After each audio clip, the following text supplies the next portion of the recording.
Hello everyone, আসসালামু আলাইকুম। আমি হালিমা আক্তার তমা। আজ আপনাদের সাথে আলোচনা করব সাক্ষ্য আইন থেকে সাক্ষী এই বিষয়টি নিয়ে। মূলত সাক্ষী সম্পর্কিত আমার আজকের ভিডিওটি হলো পার্ট 3। তো চলুন মূল ধারার মূল আলোচনার দিকে এগোনো যাক।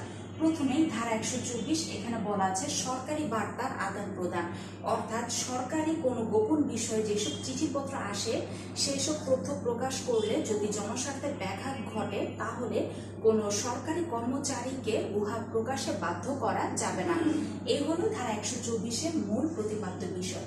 এবারে চলুন পরবর্তী ধারা 126 জেনে না যাক। ধারা 126-এ বলা আছে পেশা সম্পর্কিত পত্রলাভ, অর্থাৎ কোনো আইনজীবী তার মক্কেল বা মক্কেলের পক্ষ থেকে লিখিত কোনো পত্রলাভ কোনো বিষয়বস্তু মক্কেলের অনুমতি ব্যতীত প্রকাশ করতে পারে।